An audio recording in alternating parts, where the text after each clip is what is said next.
चोहीकडे गच्च अंधार, शरीराची जेमतेम हालचाल, एक प्रकारची भयाण शांतता, पण सतत कसली तरी चाहूल घेण्याची आतुरता, थोडी भीती, थोडी उत्सुकता. या सगळ्यात एकच आधार, अनामिक सुगंधाचा, मायेचा उबदार सुगंध, हवा हवाचा वाटणारा, संपूच नये असं वाटणारा. आईच्या उदरातील हा ममतेचा सुगंध, हा जाणीवेतला पहिला सुगंध.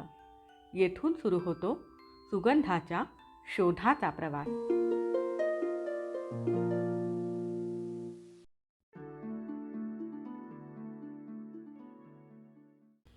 या मऊ मऊ सुगंधाची सवय होते ना होते तोच एक नवीन दालन उघडतं, जीवनाचं. अंधारातून उजेडात येताना जाणवतो एक मुक्त प्रसन्न सुवास. इतके दिवस ज्याची वाट पाहत होतो त्या स्वातंत्र्याचा सुवास. पण हे काय, रडू काय येतंय? तो उबदारपणा कुठे गेला? कुठे कुठे? हां, आला आला, तो परिचित सुगंध आला. आईच्या कुशीचा, तिच्या भिजल्या पदराचा, तिच्या उष्ण अश्रूंचा, तिच्या मऊ लुसलुशीत हातांचा. किती छान वाटतंय. आ हा हा, असंच राहावं जन्मभर, मायेच्या सुगंधात असंच नाहून निघावं. तिच्या मायेबरोबरच येतो तिच्या पहिल्या दुधाचा, मऊ उबदार झबलं टोपडं दुपट्याचा, कसल्या कसल्या बाळगुटीचा, तेलांचा, धुरीचा, तृप्त तृप्त करणाऱ्या आईच्या कुशीचा सुवास. पण आता प्रवासातील पुढचा सुगंध खुणावू लागतो. भुर्र जाण्याचा, मोकळे होण्याचा, कुशीबाहेरील अवकाश शोधण्यात भाग पाडणारा तो सुगंध. संधी मिळेल तेव्हा कोणाही बरोबर त्या अवकाशातील सुगंध शोधण्यासाठी मन आतुर होतं. पण अजूनही मायेच्या कुशीचा सुगंधही हवाच असतो. त्याची जाणीव होते बळजबरी शिशुवर्गात पाठवलं जातं तेव्हा. त्या जागेचा, मुलांचा, पुस्तकाचा वास अगदी नको नकोसा वाटतो. कधी एकदा या घुसमटीतून बाहेर येऊ आणि कुशीच्या सुगंधात शिरू असं होऊन जातं. पण दिवसागणिक त्या नको नकोशा सुवासातही एक हवा हवाचा सुगंध यायला लागतो. हलके हलके तो सुगंधही पचनी पडायला लागतो. ते सखे, त्या शिक्षक शिक्षिका, ताई मावश्या आवडू लागतात. मन त्या सुगंधातही हळूहळू रमू लागतं. याच टप्प्यावर आईबाबांबरोबर बागेतील खेळण्याचा, मातीचा, फुलांचा सुवासही बरोबरीने येतोच. आईच्या हातचा मऊ मऊ गरम गरम वरण भात, तूप मीठ भात याचा सुगंध तर आ हा हा, स्वर्गसुखच. वाढत्या वयाबरोबरच वाढती शाळा, नवीन पुस्तकं, नवीन दप्तर, नवीन लेखन साहित्य, शाळेचं वाचनालय, प्रयोगशाळा, क्रीडांगण, वर्ग, खडू, फळा, गणवेश, मधल्या सुट्टीतला डबा, चिंचा, बोरं, गोळ्या, चॉकलेट्स, रविवारची सुट्टी, काय आणि कितीतरी सुगंध यामध्ये जमा व्हायला लागतात. काही सुगंध लक्षात राहतात. त्यात असतो पहिल्या पावसाचा वास, दिवाळीचा तिचा असा खास वास, बाबांबरोबर घेतलेल्या गड किल्ल्यांच्या शोधाचा वास, मंदिरातील प्रसन्न आणि सात्विक वास, आवडत्या पदार्थांचा वास, आपल्या आणि फक्त आपल्यात उशी पांघरुणाचा वास, आपल्या घराचा वास. आणि मग आयुष्यात प्रवेश करतो सर्वात मौल्यवान असा प्रेमाचा सुगंध. याची सुरुवात शरीर मन उमलतानाच होते. आधी नको नकोसे वाटणारे काही शारीरिक बदल आणि त्यानिमित्ताने अनुभवास येणारे वास नंतर नंतर सवयीचे होऊन जातात. किंबहुना मनातील उमलत्या भावभावनांपुढे फिके पडतात. तारुण्यातला हा सर्वात रमणीय काळ. प्रेमात पडण्याचा, कोणाच्या तरी सहवासाचा सुगंध हवा हवासा वाटण्याचा, अस्वस्थतेचा तितकाच प्रफुल्लित करणारा, आवडत्या व्यक्तीच्या बरोबर अनुभवास येणाऱ्या क्षणांचा, फिरण्याचा, बहरण्याचा, फुलण्याचा काळ.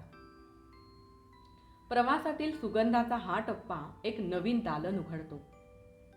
हा टप्पा आपल्या आयुष्याचा भाग बनून जातो. सुगंधाचा शोध आता जोडीदाराच्या साथीनं घेतला जातो. सुगंधाचा हा टप्पा आपलं मन, शरीर बहरवून टाकतो. जिथून आपण आपल्या सुगंधाचा शोध सुरू केला त्या सुगंधाच्या टप्प्यावर आता एक नवीन जीव अंकुरतो. एका अनामिक सुगंधाच्या प्रवासाच्या वाटेवर जाण्यासाठी एक नवीन जीव जन्म घेतो.